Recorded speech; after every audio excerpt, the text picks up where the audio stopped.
Eh bien, tout d'abord, bonjour à tous. Comme chacun le sait désormais, 2023 est l'année du centenaire de la création de la plus grande course d'endurance au monde que sont les 24 heures du Mans. À cette occasion, de très nombreuses conférences, expositions, manifestations sont organisées dans toute la région et bien entendu au Mans. Cette course mythique a vu de nombreux Sartois prendre le départ. Pour être précis, 72 y sont recensés dans l'excellent livre de Michel Bonté.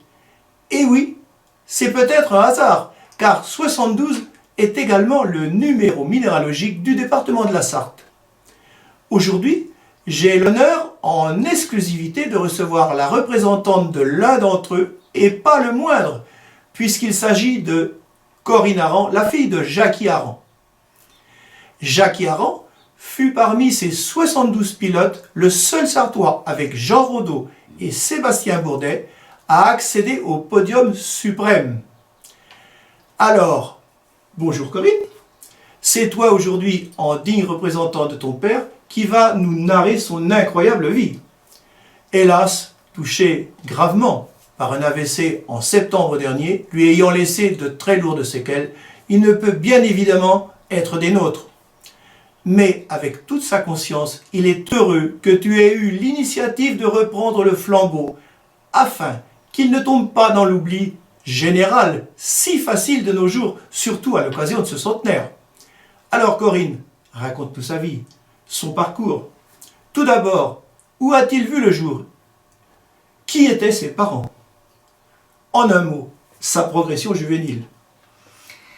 Eh bien Michel, Jackie est l'aîné de 3 enfants, il a un frère et une sœur. Mon père est né à Monsigné, une petite ville du sud du département de la Sarthe, le 12 mai 1943. Nous étions en pleine guerre avec tout ce que cela a pu comporter de malheur et de privation.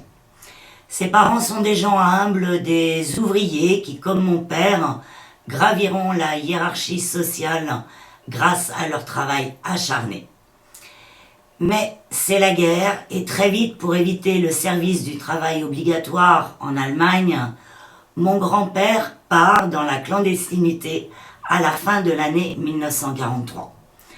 Ma grand-mère fuit elle aussi Monsigné avec son fils pour aller se réfugier non loin de là, dans sa famille à Luché-Pringé.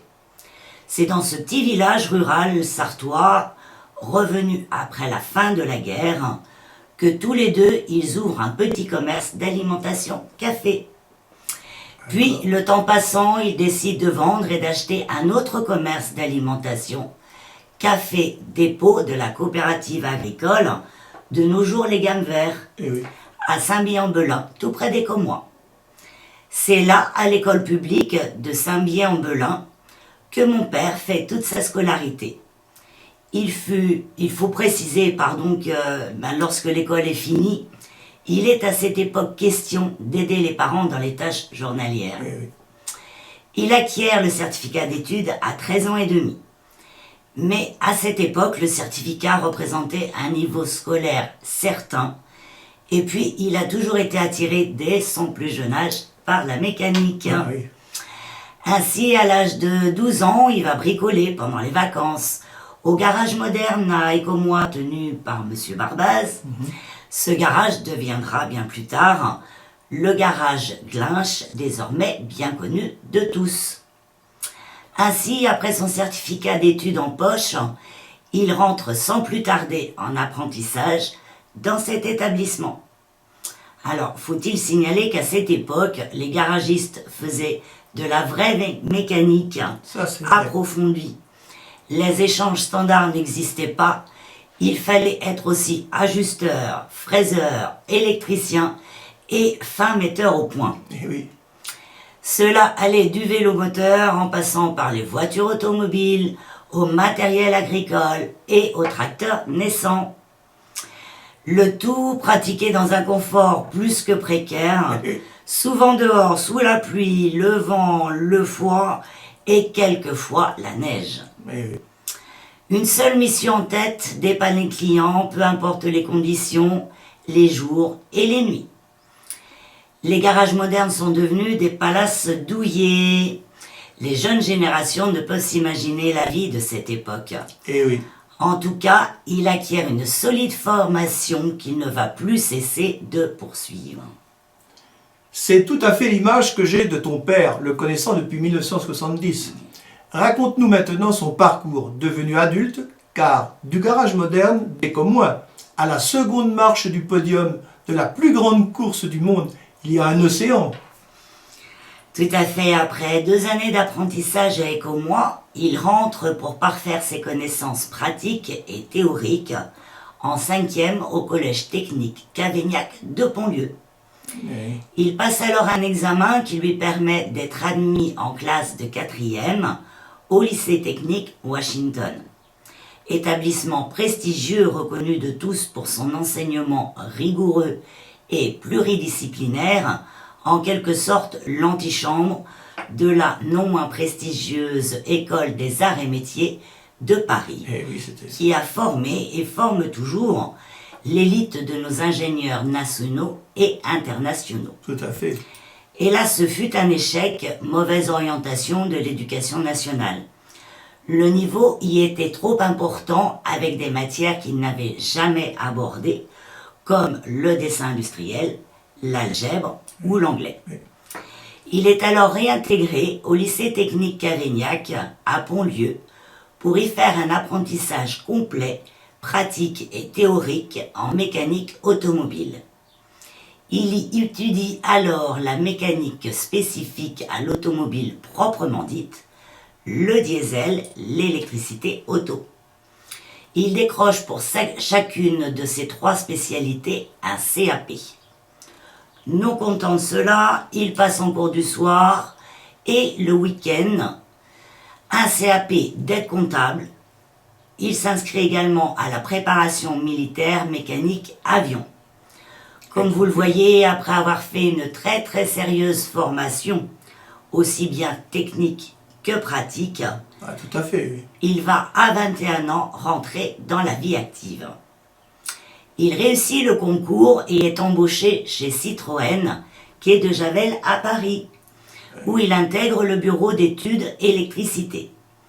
Très fier, et c'est bien normal, d'avoir participé à l'élaboration de la partie électricité sur la maquette de la DS, qui sera présentée au public au Salon de l'Auto de Paris en 1963. Pas rien comme programme.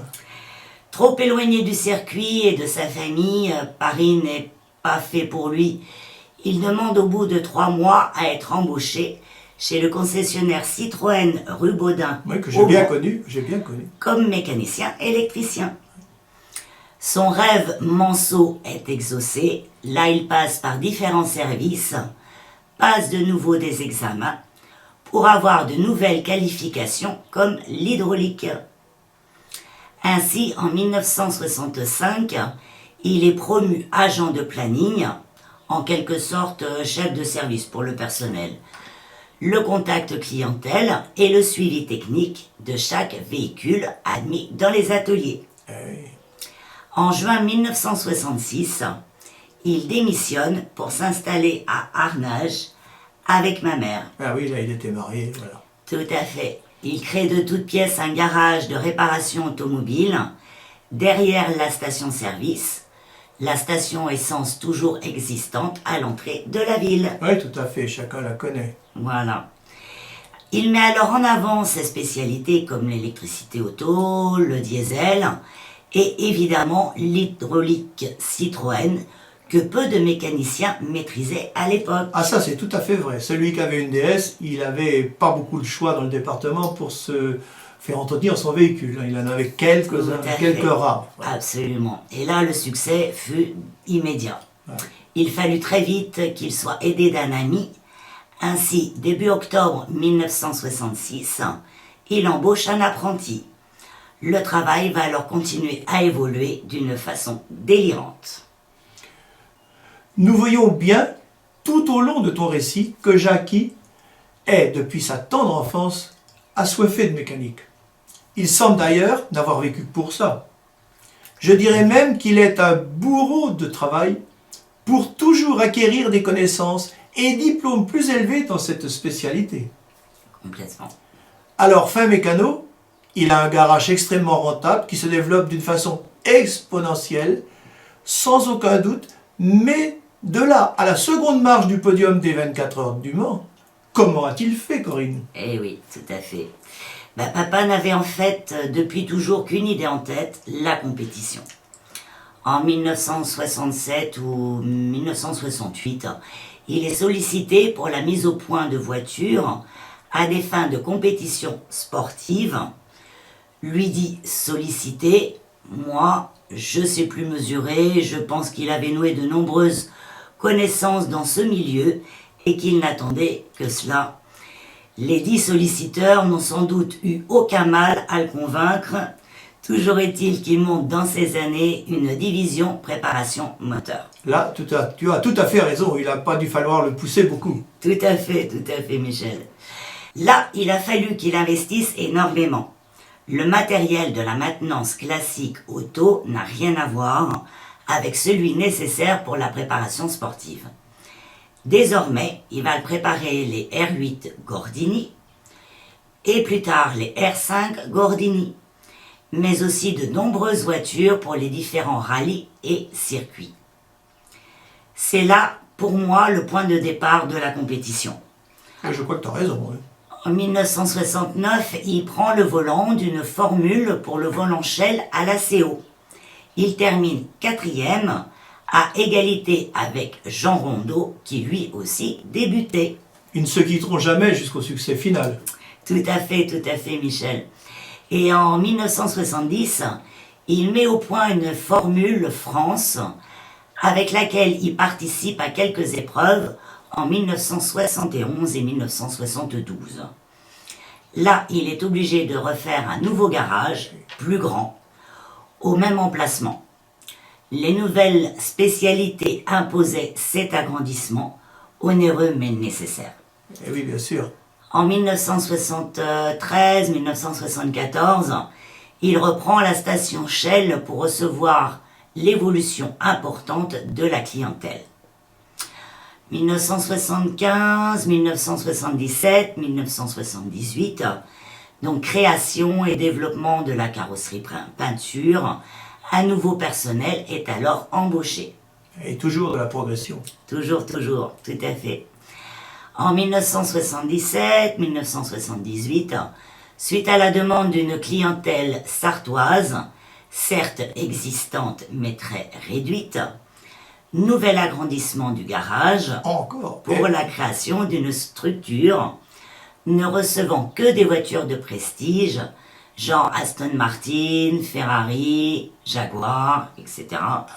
Mise au point et préparation de ces voitures et de véhicules personnels, avec toujours la mise au point Gordini coupé et rallye existante depuis 67-68. Il a dû être obligé devant les préparations de plus en plus spécifiques réalisées au garage pour de nombreux clients français et même étrangers. C'est successivement les R12 Gordini, puis les R5 Kitté Alpine, avec de nombreuses victoires en 1972, 73, 74, 75 et même 76. Oui. Que ce soit au championnat national ou au championnat d'Europe.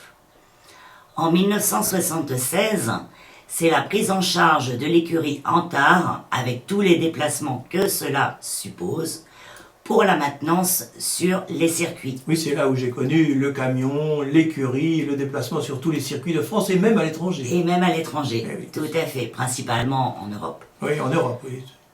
1977, 2 monoplaces France-Europe sont ainsi préparées, l'une pour Jean Ragnotti et l'autre pour Marc Sour. C'est la victoire au championnat de France.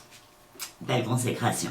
Oui. 1978, 1979, préparation de Triomphe Dolomite.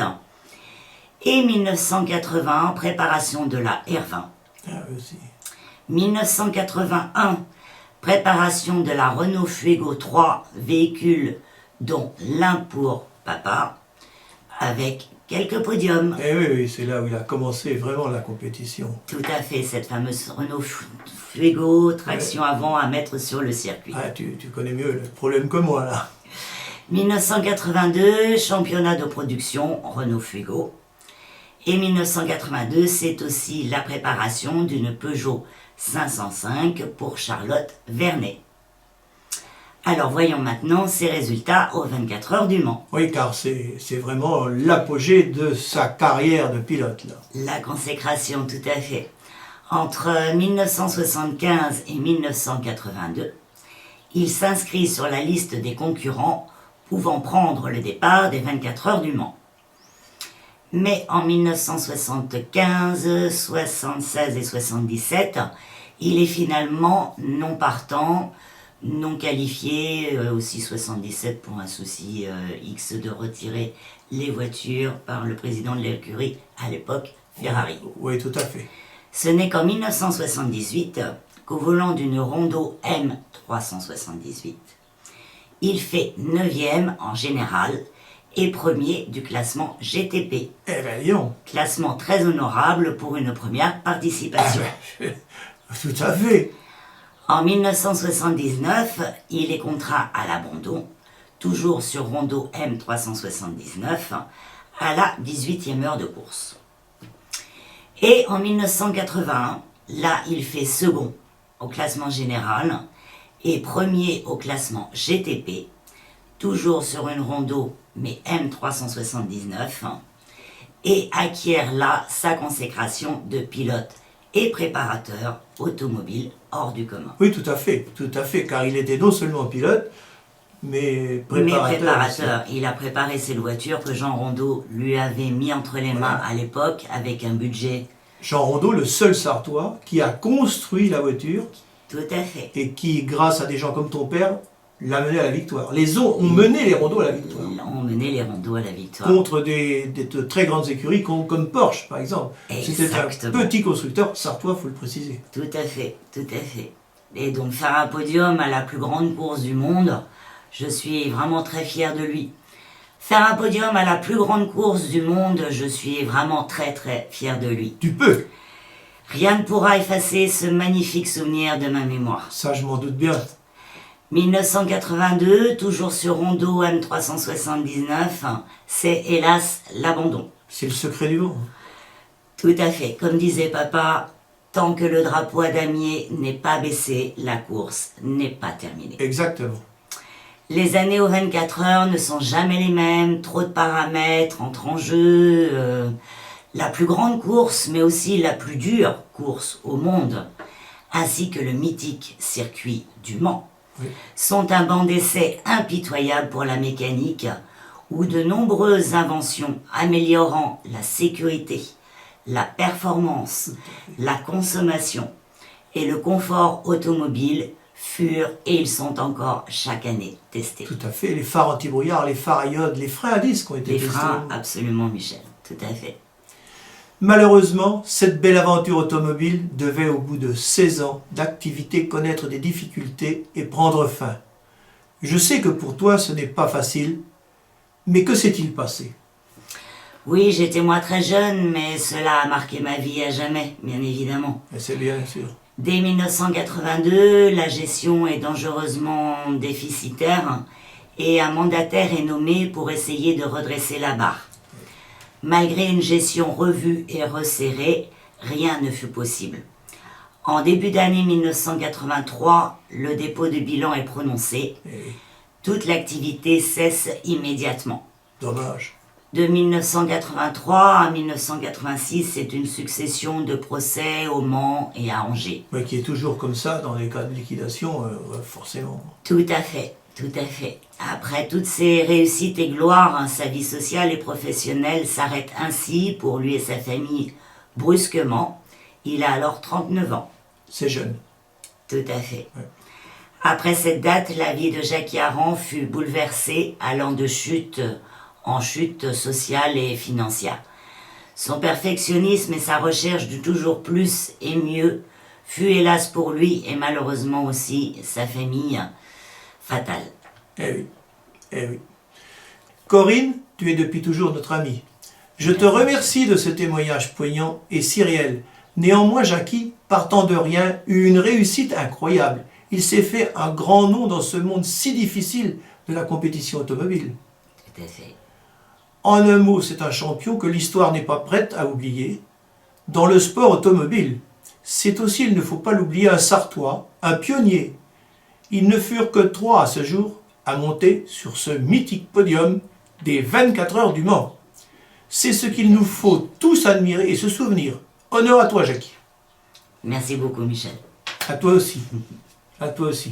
Je pense que les internautes vont être heureux. Ouais,